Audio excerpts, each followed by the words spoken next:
এক ফ্যামিলির মধ্যে ছোট ভাই বিবাহ করে সংসার চালায়, বড় ভাই এখনো বিবাহ করে নাই।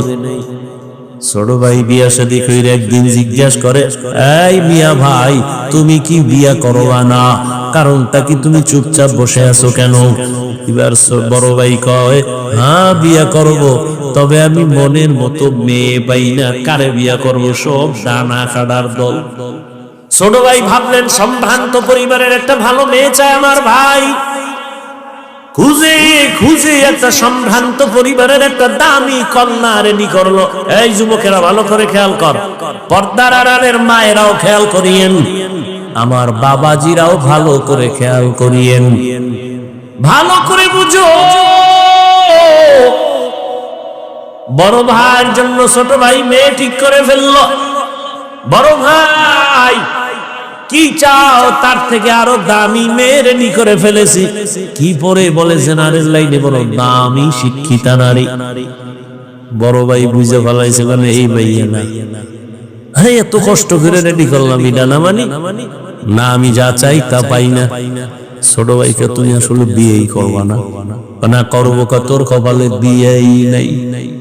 বড় ভাই একটা আওয়াজ দিছে, ভাই শোন, আল্লাহ যদি কবুল করে একদিন আগে পরে আমার কপালে বিবাহ থাকলে আমারে আল্লাহ মেয়ে দিবেন। তো কেমন মেয়ে চাও? আমি এমন একটা মাইয়া আমার বউ বানাইতে চাই, যেই বউ আমার ডান হাতটা ধইরা আমারে জান্নাতে নিয়ে যাবে।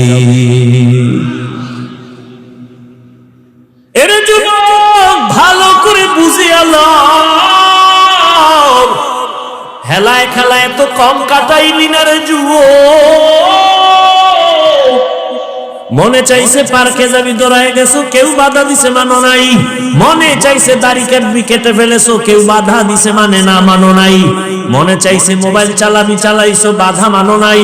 মা বাবায় বাধা দিছে, মায়েরে গালি দিছো, বাবারে গালি দিছো। আলেম বিরোধিতা করছে, আলেমের সাথে দুর্ব্যবহার করেছো।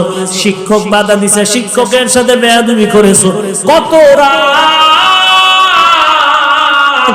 মোবাইল নিয়ে গুনাহ করে করে রাত কাটাইলি।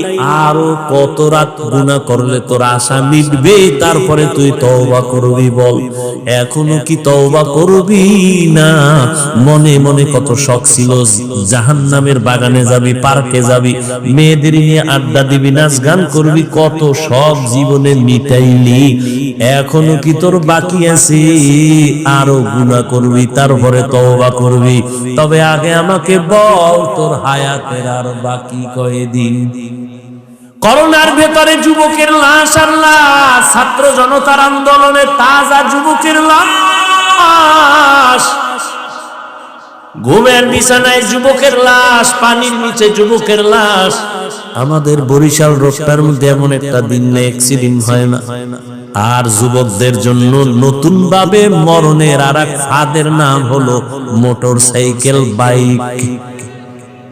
কি ওটার উপর উঠলেই তো শরীর আগুন হয়ে যায়, কি এর ঠান্ডা বান্না না?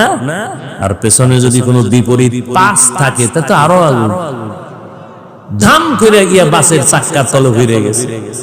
টেলিফোন আসছে বাসায়, মা ধরছে, কে? কয় সন্তানের মা। বাবারে দে। বাবায় ধরে রাখা, কে তুমি? বলে তুমি টুমি নাই, গাড়ি নিয়ে অমুক জায়গায় আসো, লাশটা নিয়ে যাও। বানায় বলতেছি, তুমি মনে করছো তুমি সুস্থ, অনেকদিন বাঁচবা, তোমার পরিকল্পনা ঘুমের টুপিটা দেখবা না, কালকে এই টাইমে তুমি হতে পারো লাশ। কি অসুস্থ মানুষ, ডাক্তার কয় যা পারো খাওয়ায় দাও, বাঁচবে না। কিন্তু সেই অসুস্থ লোকটা লাঠি নিয়ে নিয়ে এখনো হাঁটে, সুস্থ মানুষটা তার সামনেই মরে গেল। ও আমার কলিজার যুবক বাবা, রাগ করিও না, বেয়াদবি মাফ করিয়া দিও। অথচ তোমার মতো আমি যে এতক্ষণ তোমারে বয়ান শুনাইলাম, একবারও কিন্তু বলি নাই আমি 5 কল্লি টুপি মাথায় দিছি, তোরা দে না হয় জাহান্নামে যাবি, একবারও বলি নাই। আমি এতক্ষণ যে বয়ান শুনাইলাম, আমি কওমি মাদ্রাসার সন্তান, একবারও বলি নাই তুমিও কওমি মাদ্রাসায় না গেলে তোমার কপাল ভরে যাবে।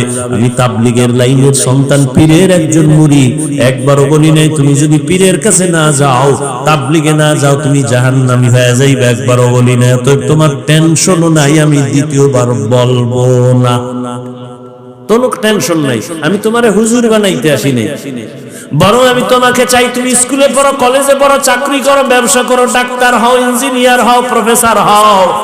তবে আমার ছোট একটা দাবি, জীবনে বেয়াদব হইবা না। তোমার আচরণে কোনোদিন মা বাবা যেন কষ্ট না পায়, উলামায়ে কেরাম কষ্ট না পায়, শিক্ষকেরা যেন কষ্ট না পায়। কারণ মা বাবারে কষ্ট দিয়ে যদি সামনে আগাও, কপাল পুড়ে যাবে, চরিত্র ধ্বংস হয়ে যাবে। শিক্ষকের বদদোয়া যদি কপালে লাগে, শিক্ষার জগৎ থেকে হারায় যাওয়া। আলেমের বদদোয়া যদি কপালে নিয়ে নাও, জীবনে চরিত্রের রাস্তার খুঁজে পাইবা না। অতএব ডাক্তার হও, আদবওয়ালা ডাক্তার হইও। তাসলিমার মতো বেয়াদব যদি হও, জুতা খাইয়া পালাতে হবে। মা বাবার দোয়া, শিক্ষকের দোয়া, উলামায়ে কেরামের দোয়া নিয়ে সামনে আগাই ওরে যুবক। এবার একটু বাস্তবে তাকায় দেখো তো, জীবনে কোনোদিন মাদ্রাসায় পড়ে নাই, আলিফ বা তাও জানে না। তোমার মতো যুবক স্কুলে পড়ে, কলেজে পড়ে, চাকরি করে, ব্যবসা করে, 5 বেলার নামাজ পড়ে, সত্য কথার সাক্ষী দেওয়া আছেন। আর ওয়াজের দরকার নাই, এই কথাটাই তোমার জেহেনে ঢুকাও, বিবেকের প্রশ্ন করো। তোমার মতো যুবক যদি জেনারেল লাইনে থাইকে নামাজ পড়ে, বলো তুমি কেন নামাজ পড়তে পারো না? অবশ্যই তোমার কপালে কারো অভিশাপ লাগছে। তোমার মতো যুবক রাস্তায় গাড়ি চালায়, নামাজ ছাড়ে না, বলো তুমি কেন পারবা না? তোমার মতো যুবক নদীর মধ্যে মাছ ধরে, নামাজ পড়ে, কৃষি কাজ করে, নামাজ পড়ে, র্যাব, আর্মি, পুলিশ, বিডিআরের চাকরি করে, নামাজ পড়ে, তুমি কেন পারো না? ওসি, ডিসি, এসপি, উকিল, ব্যারিস্টার নামাজ পড়ে, তুমি কেন পারো না?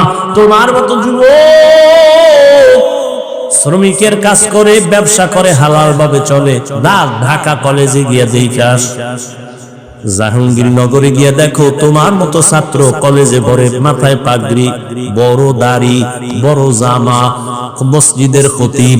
ও ভাই, তুমি কোন মসজিদের খতিব? বলে আমি কোনদিন খতিব কেন হব, আমি তো আরবি ভালো করে পারি না। এই অবস্থা কেন তোমার? বলে আমার মা বাবার দোয়া আর উলামায়ে কেরামের নেক নজর। এমন একটা মেয়ে আমি বিবাহ করতে চাই যে আমাকে জান্নাতে নিয়ে যাবে আমার ডান হাত ধরে। ছোট ভাইকে তোর কপালে এমন মাইয়াও নাই, বিয়াও নাই। বড় ভাইকা আল্লাহ যদি কবুল করে, সময় লাগবে না, ঠিকই কিছুদিনের মধ্যে খবর। পার্শ্বে এক এলাকায় আল্লাহর ওলি আসছেন। আগের দিন তো এখনো একটু কইমে গেছে, জৈনপুর থেকে আল্লাহ আইসা এলাকায় এলাকায় ঘুরতো না কি? আরে আগের দিন তো কই গেল বরকত? বড় বড় আল্লাহওয়ালা আমাদের জমিনের মধ্যে চরমনাই, সারসিনা সহ যারা আছে, ফুরফুরা, এই আল্লাহওয়ালারা সপ্তাহে সপ্তাহ গিয়া গিয়া মুরিদের বাড়ি বাড়ি ঘুরতেন আর দাওয়াত দিতেন। এখন তো কইমে গেছে, এখন তো প্লেন, এখন তো অটো, বয়ানে আইয়া ডাইরেক্ট বমু, কোনো কায়েম নাই, সময় নাই, স্টেজে দিবি মেলে গাড়ির লোক। আর আগের আল্লাহওয়ালারা সপ্তাহে সপ্তাহ মানুষের এলাকায় থাকতেন, মসজিদে থাকতেন, মানুষজন আসতো দোয়া নিতে, ঠিক নেই? এলাকার পাশে একটা খবর, একজন আল্লাহর ওলি আছেন, ওখানে মসজিদে থাকেন, এলাকার মানুষের জন্য দোয়া করেন। ওই বড় ভাই খবর পাইয়া তিনি দোয়ার জন্য চলে গেল। ফজরের নামাজ ওখানে পড়িয়া আল্লাহর ওলির সাথে একান্তে কথা বললেন, হযরত আমার জন্য একটু দোয়া করবেন, আমি যেন আল্লাহর পথে চলতে পারি। হযরত বলে, এই বিয়া করছনি? কয় না। কেন করো না? বলে মেয়ে পাই না। কেমন মেয়ে চাও? হুজুর দোয়া করবেন, আমি এমন একটা মেয়েকে আমার স্ত্রী বানাতে চাই যে আমার ডান হাত ধরে আমাকে জান্নাতের পথে নিয়ে যাবে। কথা কইতেছে কইতেছে হঠাৎ কইরা জানালার বাহির থেকে একটা সালাম আসছে, একটা মেয়ে কচি কণ্ঠে সালাম আসছে, সালাম হুজুর, আমি এলাকার একটা গরিবের সন্তান, আমি একটা কন্যা সন্তান, দোয়ার জন্য আসছি। আমার বাবা গরিব, আমার মার ফ্যামিলিও বড় গরিব। ও মা, আল্লাহর ওলি জিজ্ঞাসা করে পর্দার আড়াল থেকে, মা তোমার বয়স কত? এত বিবাহ হয়েছে নি? বলে না হুজুর, হয় নাই। কেন হয় না? এক তো আমি বড় গরিব, আমার বাবাও গরিব, তো আর একটা হলো আমি দুনিয়াতে ভালো কোনো সন্তান পাই না। কেমন সন্তান চাও? মেয়েটা ডাক দিয়ে কয়, হুজুর এমন একটা ছেলে আমার স্বামী বানাতে চায়, যেই ছেলে তার স্বামী হইয়া আমার হাত ধরে আমাকে জান্নাতের পথে নিয়ে যাবে। মিলছে মিলছে, হ্যাঁ মিলে গেছে। হুজুর তো ভিজা ফেলাইছে, দুই সাইড থেকে মিলে গেছে। এই তুই কারে খুঁজে পেয়েছিস? যুবক আল্লাহর শুকর আদায় করলেন, হুজুর আপনি যদি আমার বিবাহের বন্ধনকে সুন্দর করে দিয়ে দেন, আমি আল্লাহর শুকর আদায় করব। সংক্ষেপে বলে ফেললাম, বিবাহ হয়ে গেল। এবার স্বামী আর স্ত্রী দুইজন জীবন চালায়, ফুলের বাগানে চলতেছে। নামাজ আজান হয়ে গেছে, স্ত্রীর আগে স্বামী কয় নামাজে রেডি হও। আবার সুযোগ পেলে স্ত্রী বলে, স্বামী কথা বন্ধ, নামাজের জন্য রেডি হও। রাতের বেলা ঘুমানোর সময় ওযু করে করে ঘুমায়। ফজরের সময় স্ত্রী আগে সজাগ হলে স্বামীরে ডাক দেয়, উঠো। আবার স্বামী যদি সজাগ হয়, স্ত্রীকে ডাক দেয়, তাড়াতাড়ি উঠো, নামাজ আদায় করো। আর তাহাজ্জুদে কান্না করে, হে মালিক, জীবনের আশা সবই পূরণ করছো, এখন আমার জীবনের আর একটা আশা আছে, আমার আর স্বামীর স্ত্রীর নেককার সন্তান দেও, একটা তোমার খাস বান্দা তুমি আমাদের দান করো। দুইজনে যখন দোয়া শুরু করেছেন, গভীর রাতে আল্লাহর আদালতে দোয়া কবুল হয়ে গেল। ভালো একটা নেককার সন্তান তাদের গর্ভে চলে আসলো। যুবকেরা খেয়াল করিও, ভালো একটা সন্তান তাদের গর্ভে চলে আসলো। এবারে ইবাদত চলতেছে, কান্না চলতেছে, দোয়া চলতেছে। সন্তান যখন দুনিয়াতে আসে, দুনিয়াতে আসার পর এবার প্রথম কাজ হলো ডান কানে আজান দিবে, বাম কানে ইকামতের আওয়াজ দিবে। এবার আওয়াজ দেওয়াই হয়ে গেল সুন্নত অনুযায়ী। এবার দ্বিতীয় হক, 7 দিন যখন হবে চুল ফালাবে, একটা সুন্দর নাম রাখবে। চুল ফালাইয়া নবীর তরিকে একটা সুন্দর নাম রাখছে, শেষে নামটা বলবো, বাসায় গিয়া নামটা কইবা, ইতিহাস খুঁজে খুঁজে বের করবি। নাম রাখছে সুন্দর। এরপরে মা বাবার হক হলো সন্তানের আদব শিক্ষা দাও। আলা রাসূলুল্লাহি সাল্লাল্লাহু আলাইহি ওয়া আলিহি ওয়াসাল্লাম, মান বুলিদা লাহু ওয়ালাদুন ফালইউহসিন ইসমাহু ওয়া আদাবা, ফাইদা বালাগা ফালিউযাওবিজহু, ফাইন বালাগা ওয়া লাম ইউযাওবিজহু ফাআসাবা ইসমান ফাইন্নামা ইসমুহু আলা আবি। মা বাবার প্রথম সন্তানের আদব শিক্ষা দেও। দুনিয়াতে সবথেকে আদব শিক্ষা দিছে রহমতের নবীর আদর্শ। সন্তানটারে এবার আদব শিখাইয়া অল্প বয়সে যুবক বড় দামি হয়ে গেল, সুনাম অর্জিত হয়ে গেল। এই যুবকের এত পাওয়ার, মা বাবার দোয়া লাইগে গেছে কপালে। এই যুবক এখন যেখানে যায় সেখানে শুধু ইসলামের আওয়াজ, সুন্দর আওয়াজ, কালেমার পতাকার আওয়াজ। মিশরে গিয়া হাত দিছে, জালেম ধ্বংস হয়ে গেছে। বাইতুল মুকাদ্দাস আমাদের প্রথম কিবলা ইহুদি বেঈমানেরা দখল করেছে। এই যুবক সিরিয়াটারে দখল করেছে, এই যুবক মিশর বিজয় করেছে। এই যুবক বাইতুল মুকাদ্দাসের জালিম থেকে মসজিদকে নিরাপদে নিয়ে আসছে। ও যুবক বাবারা, এই মা বাবার দোয়া পাইয়া যেই সন্তান দুনিয়ায় নাম করে গেছে, ইতিহাসের পাতায় তার নামে এখনো স্বর্ণাক্ষরে লেখা আছে। গুগলে গিয়া সার্চ দিয়া নামটা বাইর কইরা জীবনীটা বইরা দেখবি।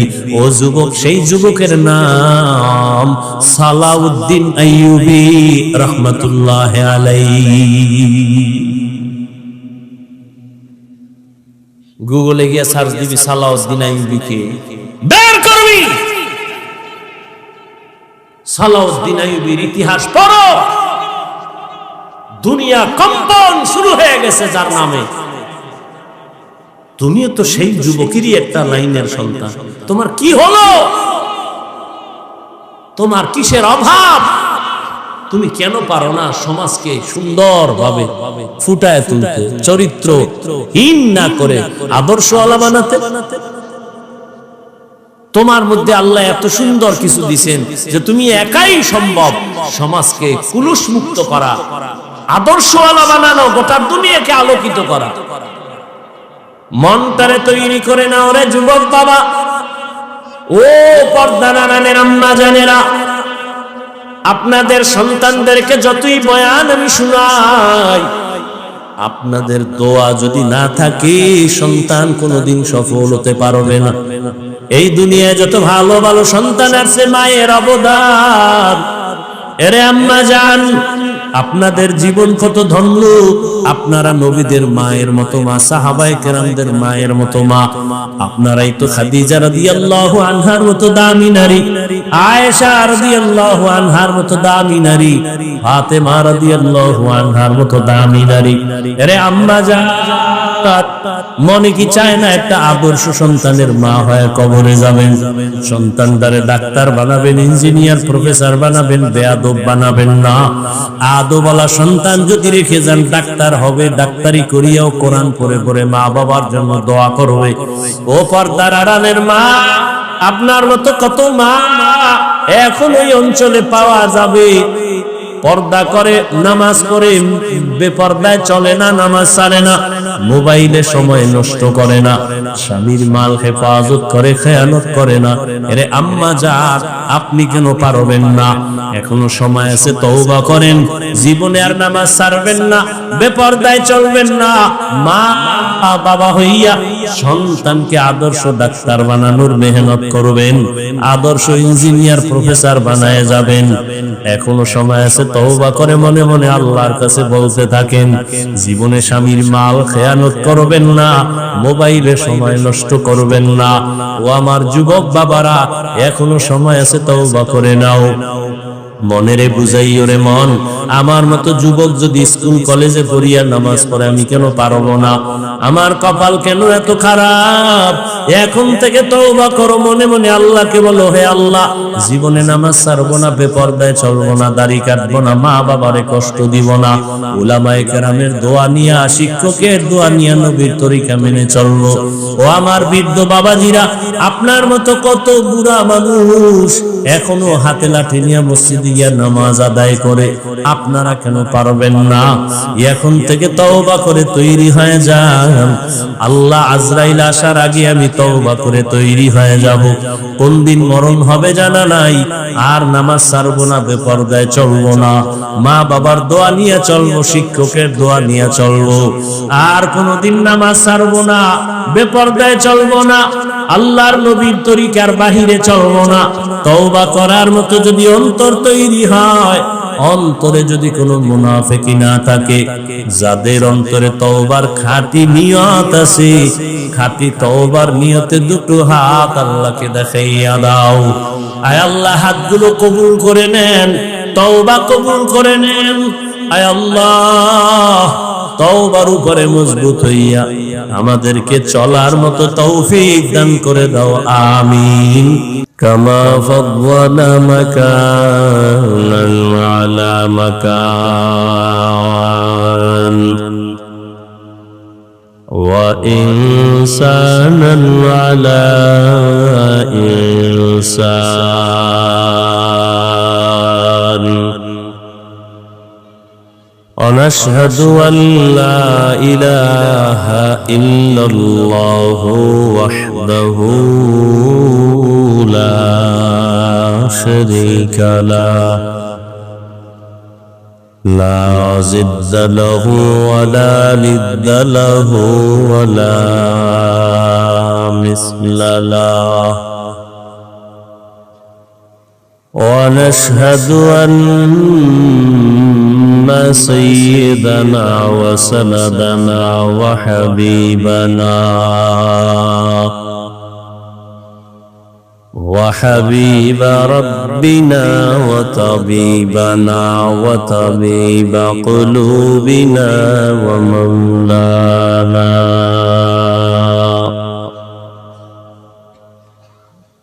ومولانا محمدا عبده ورسوله أرسله بالحق بشيرا ونذيرا وداعيا إلى الله بإذنه وسراجا منيرا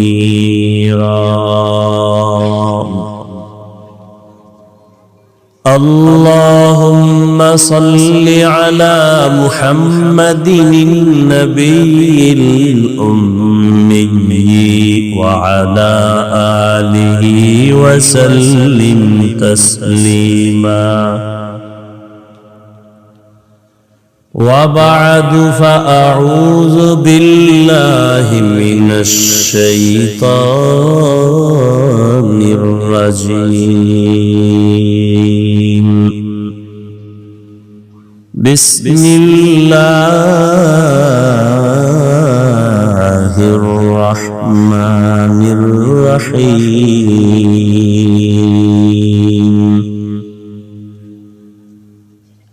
والعصر إن الإنسان لفي خسر إلا الذين آمنوا وعملوا الصالحات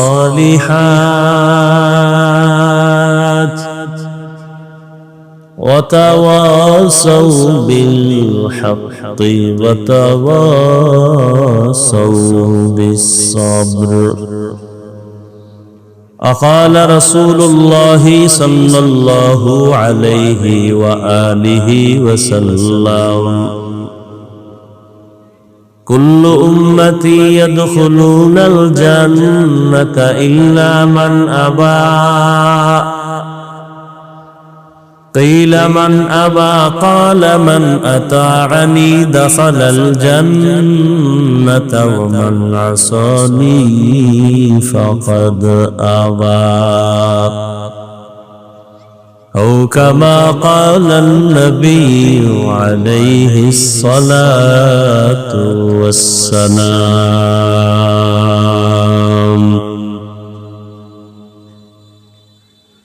صدق الله مولانا العظيم وصدق رسوله النبي الأمي الكريم، ونحن على ذلك من الشاهدين والشاكرين والذاكرين، والحمد لله رب العالمين.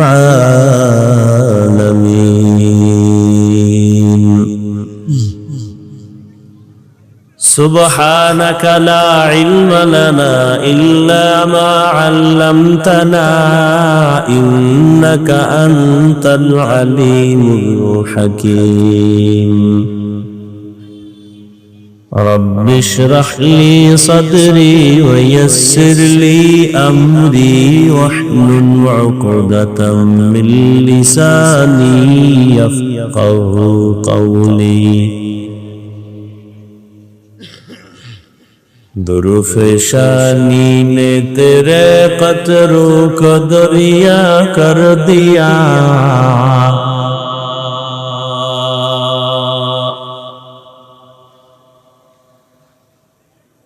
दुरुफ़शानी ने तेरे क़त्रों को दरिया कर दिया, दिल को रोशन कर दिया, आँखों को बीना कर दिया।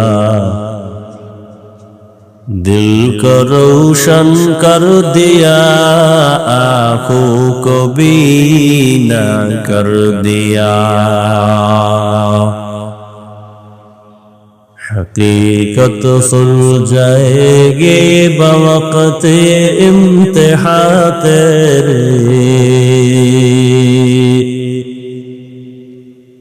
हकीकत खुल जाएगी बवक़्त इम्तिहान तेरे,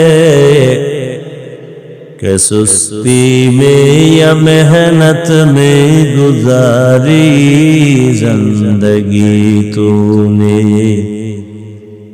कि सुस्ती में या मेहनत में गुजारी जिंदगी तूने। मुहम्मद ने आकर कुफर को मिटा,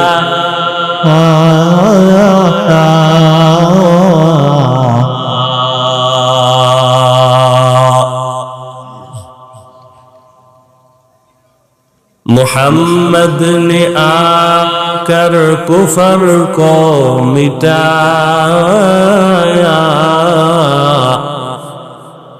कुफर को मिटा कर सदाक़त बताया,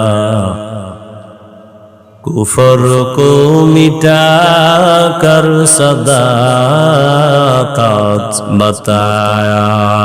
ला इलाहा इल्लल्लाह, ला इलाहा इल्लल्लाह, ला इलाहा इल्लल्लाह, ला इलाहा इल्लल्लाह, ला इलाहा इल्लल्लाह, ला इलाहा इल्लल्लाह, ला इलाहा इल्लल्लाह, ला इलाहा इल्लल्लाह, লা ইলাহা ইল্লাল্লাহ। নরার কান্দি সমাজ কল্যাণ যুব সংগঠনের উদ্যোগে আয়োজিত 2 দিন ব্যাপী বার্ষিক ওয়াজ মাহফিল, প্রথম দিন 6 জানুয়ারি 2025। উপস্থিত মুহতারাম সম্মানিত সভাপতি, প্রধান অতিথি, বিশেষ অতিথি বৃন্দ, হযরত উলামায়ে কেরাম, আল্লাহ পাকের দরবারে শুকর যে আল্লাহ আমাদেরকে সুস্থ রেখেছেন এবং এই বরকতি মজলিসে আসা বসার তৌফিক দান করেছেন। নিয়ামতের শুকর আদায়ার্থে ঈমানের আওয়াজকে উঁচু করে এক আওয়াজে উচ্চ কণ্ঠে সকলেই কালিমাতুশ শুকর উচ্চারণ করি আলহামদুলিল্লাহ। দরুদ ও সালাম সৈয়দুল মুরসালিন রাহমাতুল লিল আলামিন শফিউল মুজনিবিন খাতামুন নবিয়্যিন সৈয়দুস সাকলাইন ইমামুল মুরসালিন হযরত মুহাম্মদুর রাসূলুল্লাহ, সবাই পড়েন সাল্লাল্লাহু আলাইহি, আবার পড়েন। নবীজির নামে দরুদ পড়লে গুনাহ হবে না সওয়াব? বেশি বেশি দরুদের আমল করেন। দরুদ পড়লে দুনিয়ায়ও লাভ, আখিরাতেও লাভ। এটা পড়তে কি কষ্ট আছে? নাই। কমপক্ষে প্রতিদিন 300 বার দরুদ শরীফের আমল করবেন। কতবার? বেশি পড়লে গুনাহ হবে। আল্লাহর কাছে যেন এই দরুদের আমল পেশ করা যায়, বেশি বেশি দরুদের আমল। আপনার দুনিয়াতে যত মুসিবত হোক না কেন, সব কিছুর ঔষধ দরুদের মধ্যে। আপনার বিশ্বাসের পার্সেন্ট যত, ফলাফল কি তত। দুনিয়ার পেছনে দৌড়ান, অস্ত্র তো আল্লাহ আপনার হাতে দিয়েছেন। দরুদের অস্ত্র ব্যবহার করেন, দোকানের ব্যবসা, ঋণ, মুসিবত সব কমপ্লিট হয়ে যাবে, কেটে যাবে। দরুদের এত বরকত, আখিরাতের বরকত তো আছেই। এমনকি যদি লাগাতারে দরুদের আমল চালু রাখতে পারেন তো ইনশাআল্লাহ ঘুমের ঘরে রাসূলের সাথে মোলাকাত হয়ে যাবে। আল্লাহ আমাদের বেশি বেশি দরুদের আমল করার তৌফিক দান করেন। উলামায়ে হযরত আলোচনা রেখেছেন ইনশাআল্লাহ আগামীকালকেও রাখবেন, আপনারাও আসবেন। উলামায়ে কেরামের কথাগুলো সহি তরিকায় শ্রদ্ধার সাথে আমল করার তৌফিক দান করেন। উলামায়ে কেরামের ইজ্জতকে আল্লাহ বেশি বেশি বাড়ায় দেন। যারা উলামায়ে কেরামদের বিরুদ্ধাচরণ করে বিভিন্ন প্রক্রিয়ায়, লেখার মাধ্যমে, বলার মাধ্যমে, আল্লাহ তাদের হেদায়াত দান করেন। আমি আপনাদের দোয়া নেওয়ার আশায় হাজির হয়েছি এবং সংক্ষিপ্ত কিছু কথা বলার নিয়তে কোরআনে হাকিমের শেষের দিকে একটি আপনাদের পরিচিত সূরা ওয়াল আসরে সূরা তিলাওয়াত করেছি। নবীজির হাদিস থেকে এক টুকরো হাদিস পড়েছি। আয়াত ও হাদিসের আলোকে ইখলাস ও রুহানিয়াতের সামান্য কিছু কথা বলার মতো, আপনাদেরকে শুনবার মতো সহি তরিকায় সহি নিয়তে আল্লাহ আমাকে আপনাদের সকলকেই কবুল করেন। ওয়াল আসর, আসরের শপথ।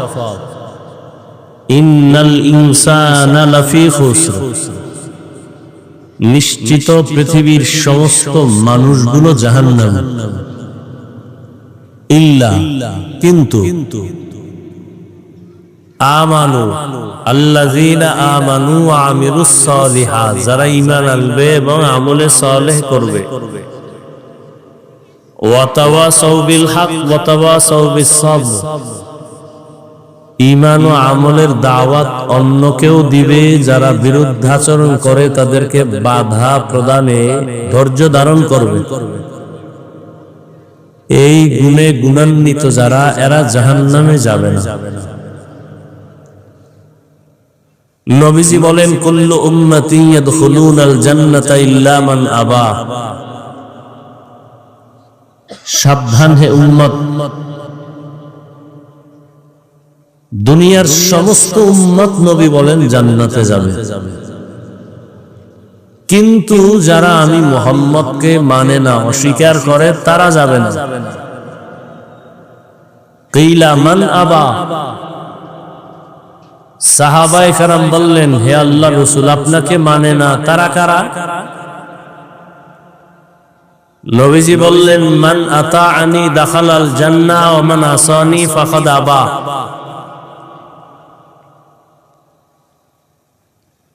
যে আমার আনুগত্য করে, অনুসরণ করে, সে জান্নাতে যাবে, যে অনুসরণ বিরোধিতা করে সে জাহান্নামে যাবে।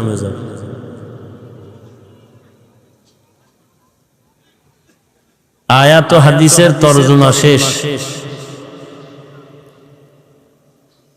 হাদিসের উপরে 2-3 মিনিট একটু ব্যাখ্যা করি সামান্য। এদিকে মাইক নাই, এদিকে কোনার থেকে আওয়াজ আসে কেন? এদিকে কেন? ওই আওয়াজ আসবে কেন? এই বক্সের আওয়াজ থাকলে আওয়াজ আসবে কেন?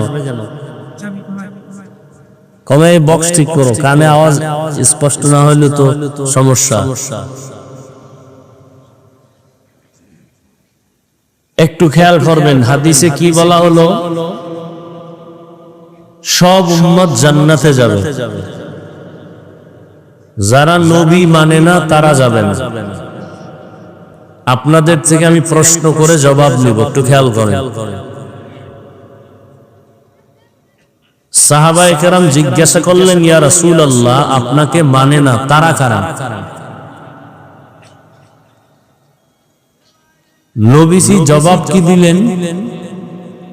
যারা মানে না তারা কারার জবাব না দিয়া আগে একটু মোহাব্বতের আওয়াজ দিয়ে বললেন, মান আতাআনি দাখালাল জান্নাহ, যে ব্যক্তি আমার অনুসরণ করবে, অনুকরণ করবে, সে জান্নাতে যাবে। এই কথাটার বিপরীত কথা কি দাঁড়াতে পারে বলতে পারবেন? খেয়াল করেন নাই? সাহাবায়ে কেরামের প্রশ্ন, নবী আপনাকে মানে না, তারা কারা? নবীজি ওই জবাব পরে দিলেন, আগে বললেন যে আমার অনুসরণ করবে সে জান্নাতে যাবে। তাহলে বিপরীত কথা কি দাঁড়াতে পারে বলেন? যে নবীজির অনুসরণ করবে না সে জাহান্নামে যাবে, তাই তো? কিন্তু নবী এ কথা এখানে বলেন। আবারও খেয়াল করেন, সব উম্মত জান্নাতে যাবে, যারা নবীকে মানে না তারা জাহান্নামে যাবে।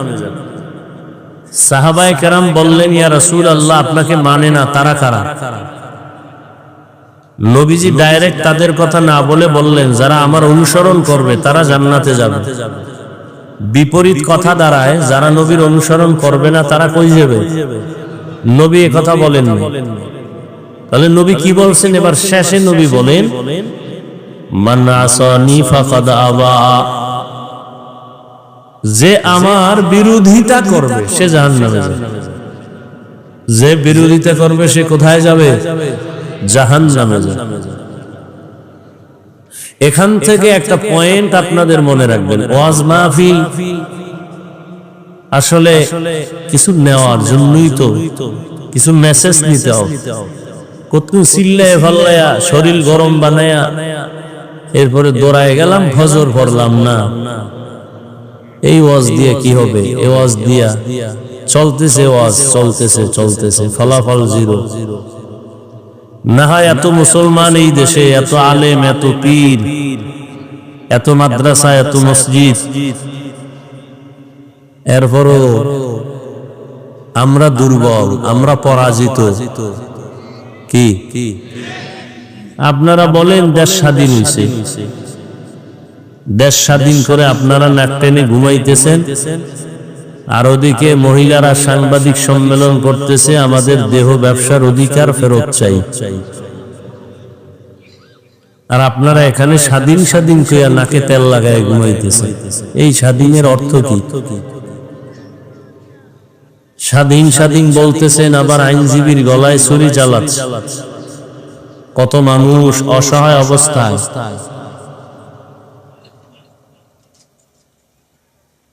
বড় কঠিন এক পরিস্থিতি আমাদের জীবনের উপর অতিবাহিত হতে চলছে।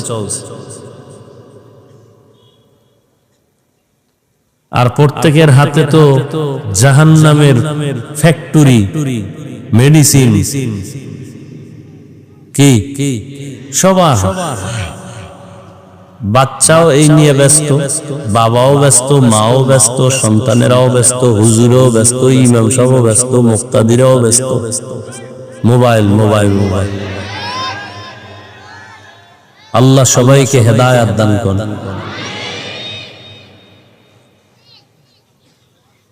ছুরি একটা হাতে নিয়ে নিজের গলা কাটা, এটা ডাইরেক্ট দেখতে খুব খারাপ।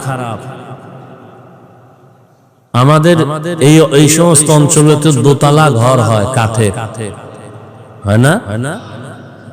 তো আমাকে গ্রাম এলাকায় বলে কাঠ একটা পোকায় খায়, হ্যাঁ না?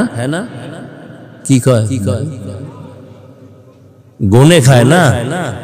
উপর দিয়া কমপ্লিট সুন্দর, ভেতর দিয়া ফুলটাই নষ্ট। এই মোবাইল ওয়ালাদের উপর দিয়া যাও কিছু আছে, ভিতর কিচ্ছু নেই, চরিত্র নাই, লেখাপড়া নাই, চেহারা নাই।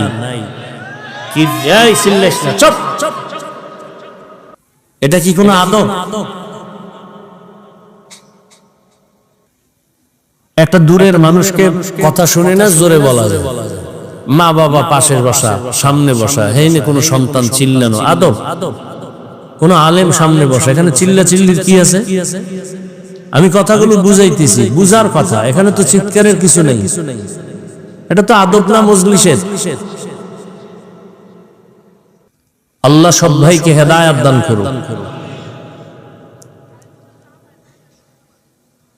যারা মোবাইল চালায় তাদের কাছে অনুরোধ, বিশেষ করে আমার যুবক বাবারা, বাসায় গিয়া গুগলে সার্চ দিবার টাচ মোবাইলে শরীরের অঙ্গের কি কি ক্ষতি হয়, চিকিৎসা বিজ্ঞানীরা বিস্তারিত ওখানে সব লিখে দিয়েছে। মুরব্বীরা আপনারা না দেখলেও কথাগুলো শুনে যান। আমরা এত পাগল হই না যে আবল তাবল কিছু বলে গেলাম, একটু শুনেন ভালো করে। বাবা তো হইছেন। আলোচনাটাও শুরু করছি সূরা আসর দিয়া। মা বাবার জন্য খুব সতর্কবাণী আয়াতের মধ্যে আছে। কিয়ামতের দিন প্রত্যেক সন্তান পিতামাতার বিরুদ্ধে আল্লাহর আদালতে মামলা দিবে। কোরআন শরীফের আয়াত। বহু মা বাবা বড় বড় নেক আমল করিয়াও শুধু সন্তানের অপরাধের কারণে জাহান্নামে যেতে হয়, শুধু সন্তানের অপরাধের কারণে। এই মোবাইলের কারণে কিডনি ড্যামেজ হয়ে যাইতেছে, ব্রেন নষ্ট, হার্ট দুর্বল, লেখাপড়া নাই, চরিত্র নাই, চোখের পাওয়ার নাই, কানের পাওয়ার নাই। এই মোবাইলের কারণে কত সন্তানের সাথে মা বাবার দূরত্ব, স্ত্রী স্বামীর মাঝে দূরত্ব। এই মোবাইলকে কেন্দ্র করে কত সন্তান মায়ের সাথে বেয়াদবি, বাবার সাথে বেয়াদবি, ছাত্র হলে শিক্ষকের সাথে বেয়াদবি, উম্মত হলে আলেমের সাথে বেয়াদবি। এই একটা মোবাইলকে কেন্দ্র করে কত সন্তান মায়ের টাকা চুরি করে, বাবার টাকা চুরি করে, না দিলে বন্ধুর পকেট কাটে, না দিলে দোকানে চুরি করার সম্মিলিত চক্রান্ত করে। এক কথায় এই মোবাইলের কারণে আপনার মধ্যে, যুবকের মধ্যে কিছুই নাই, আছে একটা রূহ। আজরাইল যদি রূহটা নিয়ে যায় তো তুমিও নেই। তাহলে মোবাইল কি পরিমাণ ক্ষতি করছে, যা ভাষা নাই বলা। কিন্তু বাবাও বাধা দেয় না, মাও বাধা দেয় না। বলার দায়িত্ব আমার, বলে গেলাম, মানবেন কিনা সে দায়িত্ব আপনার। আল্লাহ একটা বেহেশতের বাগানে নিয়ে আসছেন, এটা বড় দয়া। কিন্তু কপাল পুরাটা ভালো করতে পারলেন না। বেহেশতের বাগানে বৈশাও মোবাইল নিয়ে ছবি তুলতেছেন, যেটা সম্পূর্ণ গুনাহের কাজ।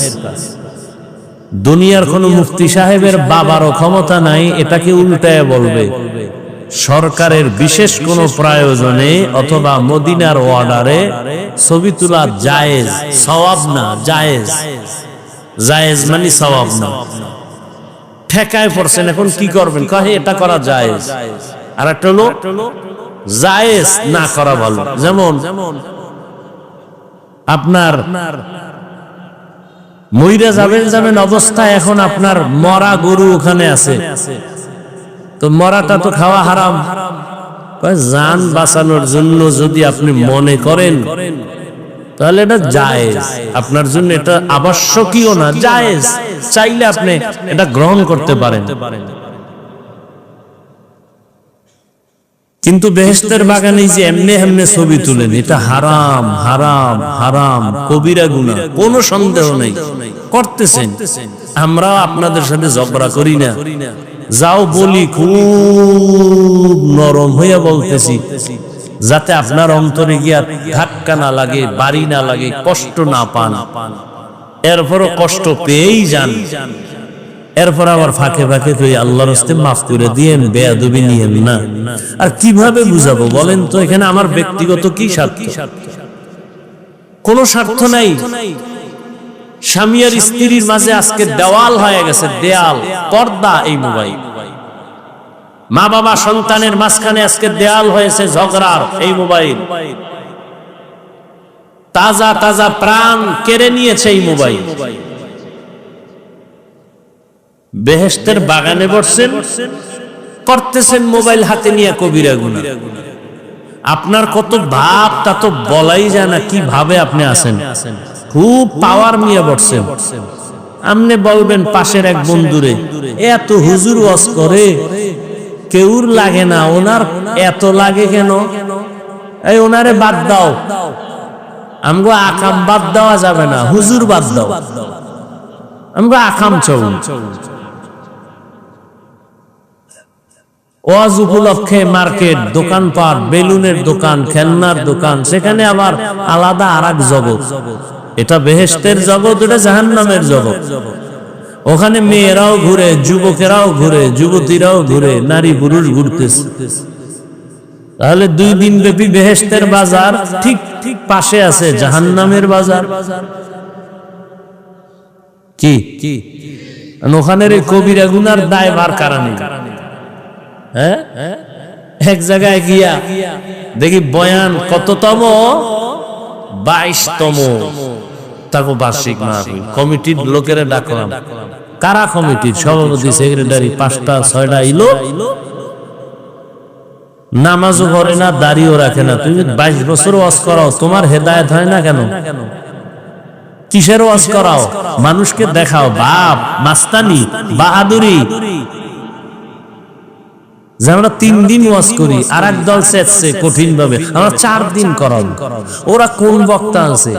এই লেভেল। আমরা হাই লেভেলের বক্তা নিয়ে যাবো, দেখাই দিতেছি। দেখায় দাও অন্য বয়ান চলে, হেদায়েতের বয়ান চলে। গাছ ভালো হলে ফল ভালো হবে।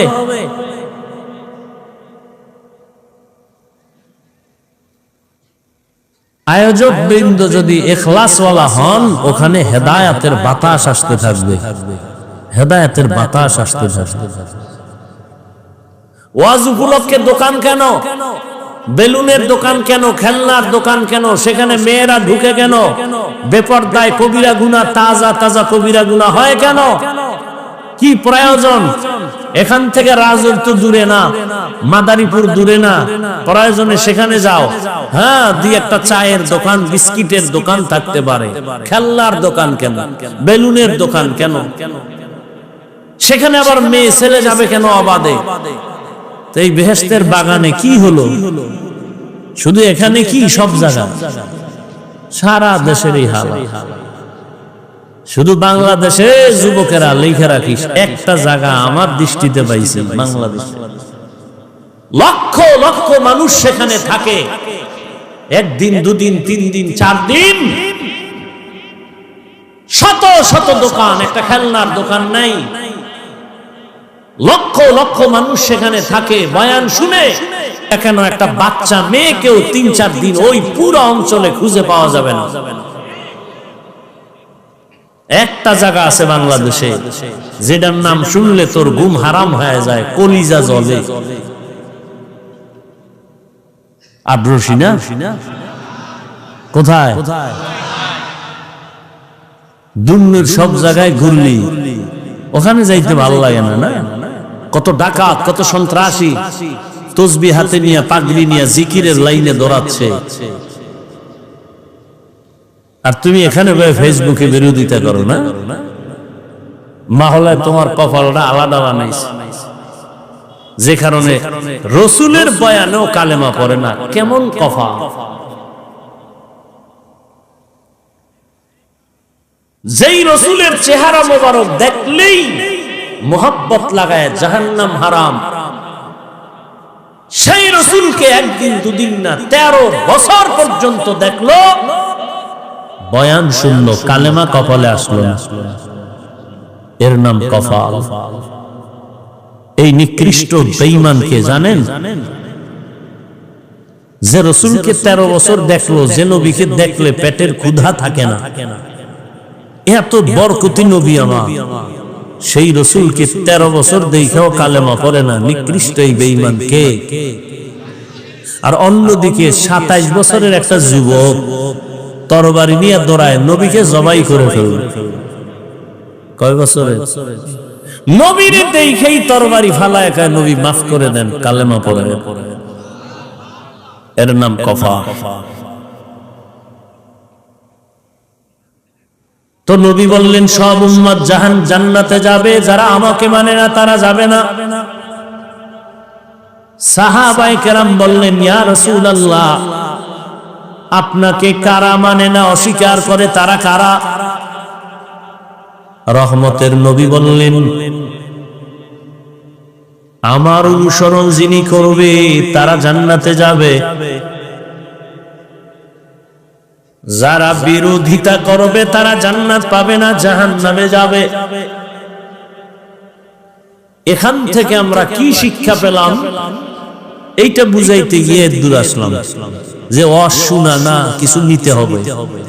গুনাহ নিয়ে ঢুকছি, গুনাহ মুক্ত হয়ে বের হবে, এই নিয়ত নিয়া কয়দিন আর বাহাদুরি করবেন? যারা দুনিয়া দুনিয়া দুনিয়া দুনিয়া জিকির করে, কই যারা দুনিয়া চায় এরা দুই চায়, দুই দুনিয়ার পিছনে যারা আখেরাত বাদ দিয়ে দৌড়ায় কয় জিনিস চায়?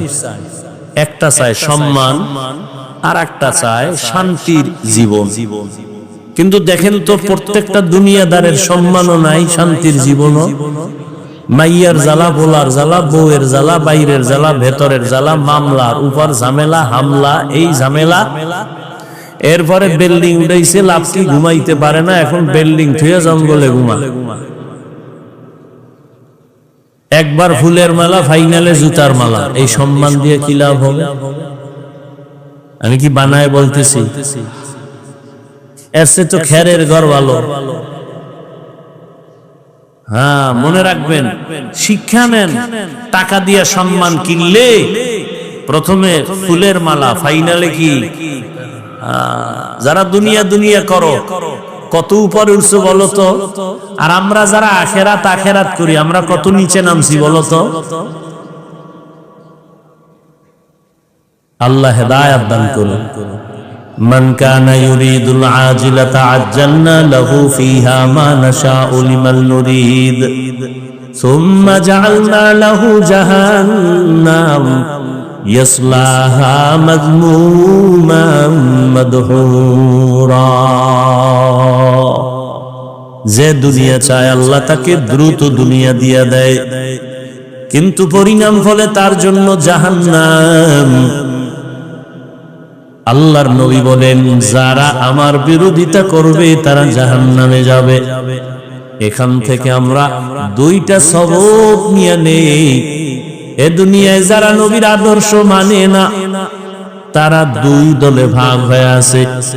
এক দল, বাংলায় অর্থ বলবো, তারা বিদ্রোহী, আর এক দল হলো আগ্রহী। এক দল দরদি, আর এক দল বিরোধী। যারা নবী মানে না এরা কয় দল? এক দল আগ্রহী, আর এক দল। ধরে নেন, আমি বুঝাবার জন্য বলছি। এখানে আমি ডান দিক থেকে একটা যুবকের জিজ্ঞাসা করলাম, এই যুবক, নবীর আদর্শের দাড়ি রাখো না কেন, নামাজ পড়ো না কেন? যুবক কি বলে? হাফিজ ভাই, নামাজ দরকার, দাড়ি দরকার, পারি না, চেষ্টা করতেছি, দোয়া করবেন। কি বুঝলেন? বিদ্রোহী না আগ্রহী? অন্যদিকে আমি যদি বাম দিকের এক যুবকের জিজ্ঞাসা করি, বাবা নামাজ পড়ো না কেন, দাড়ি রাখো না কেন? আমার কথা শেষ না হতেই জবাব দেয়, না রাখলে অসুবিধা কি? এরকম বেয়াদব নাই? একে আগ্রহী না বিদ্রোহী? রহমতের নবীর আদর্শ মানার ক্ষেত্রে বিদ্রোহীর আর এক নাম হলো বেঈমান। খুব বুঝেন, কিন্তু আরো বুঝেন। একটা ছেলে দাড়ি রাখে না, তাকে গালি দেওয়া যাবে না। আগে বুঝতে হবে ওই যুবকটা কি আগ্রহী না বিদ্রোহী। একজনে নামাজ আদায় করে না, তাকে গালি দেয়া যাবে না। আগে বুঝতে হবে লোকটা কি আগ্রহী না বিদ্রোহী। আগ্রহী বান্দা মুমিন, বিদ্রোহী বান্দা বেঈমান। আরো স্পষ্ট করে বললাম, যারা নবীর আদর্শে দাড়ি রাখে না, তাকে গালি দেওয়া যাবে না। আর একজনে দাড়ি পছন্দ করে না, তাকে ছাড় দেওয়া যাবে না। ব্যবধান আছে না? একজনে নামাজ পড়ে না, তাকে গালি দেয়া যাবে না। আর একজনে নামাজকে পছন্দ করে না, তাকে ছাড় দেয়া যাবে না। সুযোগ পেলেই জুতার বাড়ি দিতে হবে। ব্যবধানটা বুঝছেন নি? তাহলে একজনে নামাজ পড়ে না, তারে গালি দেওয়া যাবে? আগে বুঝতে হবে সে আগ্রহী না বিদ্রোহী। আগ্রহীর নাম মুমিন, বিদ্রোহীর নাম বেঈমান।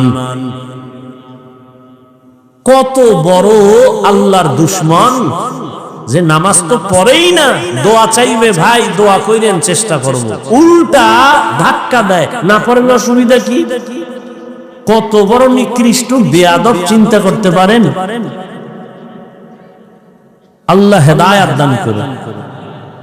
এবার আসেন, হাদিস নিয়ে কিছু কথা বললাম, এবার সূরাটা নিয়ে আলোচনা করি। ওয়াল আসরি ইন্নাল ইনসানা লাফি খুসর। সাউন্ডটা আর সুন্দর হয় না? এর মিক্সার মেশিন নাই, এরকম কেন? রিভার্ব দিতে পারেন না? ইকো জানো না? মানুষের বডির জন্য রুহু আসল, রুহু নাই, এ বডির কোনো কি নাই। আমাদের বয়ানের এই লাইটও দরকার নাই, প্যান্ডেলও দরকার নাই। আমাদের মূল বয়ানের রূহ বাহ্যিক দৃষ্টিতে হলো সাউন্ড, আর বাকি গাইবি যেটা সেটা আল্লাহর রহমত। বুঝেন না কথা? এজন্য বারবার বলে, আপনাদের তো হয়তো একদিন দুই দিন, আমাদের তো প্রতি রাত চিল্লাইতে হয়। টাইম মতো ঘুম না থাকলে, খানা না থাকলে, এবার এতগুলো মানুষকে আবার বয়ান করে শোনানো, আর জার্নি তো কি কষ্ট। এরপরেও চলতেছে চলতেছে, আল্লাহ যতক্ষণ চালাবেন চলবে। এজন্য একটু বেশি এটার দিকে খেয়াল রাখা উচিত, রাখি বলি। আপনারা হয়তো অনেকে অনেক কিছু ভাবেন, বেয়াদবি মাফ করে দিন। ওয়াল আসরি ইন্নাল ইনসানা লাফি খুসর। সূরাটা সকলের পরিচিত একটি সূরা। পর্দার আড়ালের মা বোনেরা এই সূরাটা কোরআন শরীফ পড়তে না জানলেও শুনতে শুনতে মুখস্থ হয়ে গেছে। সূরাটা ছোট কিন্তু পাওয়ার অনেক বড়। চার মাযহাবের চার ইমামের এক ইমাম হলেন ইমাম শাফিঈ রাহমাতুল্লাহ আলাইহি। তিনি বলেন, আমার আল্লাহ কোরআনে হাকিমের মধ্যে অনেকগুলো আয়াত নাযিল করেছেন। আম্মা জান আয়েশা রাদিয়াল্লাহু আনহার প্রসিদ্ধ বর্ণনা মতে কোরআনের আয়াত সংখ্যা হলো 6666। ইমাম শাফিঈ রাহমাতুল্লাহ আলাইহি বলেন, আল্লাহ পাক শুধুমাত্র ওয়াল আসরি সূরাটাই যদি দিতে, আর অন্য কোন আয়াত যদি আল্লাহ অবতীর্ণ নাও করতেন, আর দুনিয়ার সব মানুষ যদি ওয়াল আসরি সূরাটার উপরে জীবন চালাইতো, বিনা হিসাবে জান্নাত পেয়ে যাইত। এবার বুঝেন সূরাটার পাওয়ার কত। সূরাটার শুরুতে রব্বে কারীম কসম করেছেন ওয়াল আসর, আসরের শফাত। ইন্নাল ইনসানা লাফি খুসর। আল্লাহ তাআলা সূরাটার শুরুতে আসরের শফাত করলেন। এই রকম এখানে না, অনেক জায়গায় আমার আল্লাহ শপথ করে করে সূরা নাযিল করেছেন। ওয়াস সামাঈ যাতিল বুরুজ ওয়াল ইয়াউমিল মাউউদ ওয়া শাহিদিন ওয়া মাশহুদ ওয়াশ শামসি ওয়া দুহাহা ওয়াল কমারি ইযা তালাহা ওয়ান নাহারি ইযা জাল্লাহা ওয়াল লাইলি ইযা ইয়াগশাহা والتين والزيتون وطور سينين وهذا البلد الأمين। বারবার আল্লাহ শপথ করেছেন। আমরাও একে অন্যের সাথে কথায় এক সময় এক পর্যায়ে মাঝে মাঝে কসম করি না। একজনের আমি একটা কথা বললাম, সে বলে কথাটা এমন না, আমি বললাম এমনই কয়, মানি না। আমি বললাম কসম মেনে নে, কসম খেয়ে বলছি হ্যাঁ এখন মানি। তাহলে আমরা যে কসম খাই, আমাদের কসমের কারণ হলো সন্দেহ দূর করা। ও রাজৈরের মুসলমান ও যুবক, জবান খুলে একটু জবাব দেও, আল্লাহর কোরআন সত্য নাকি মিথ্যা? দুনিয়ার সব মানুষ যদি আল্লাহর কোরআন মানে তাহলে সত্য, না মানলেও সত্য।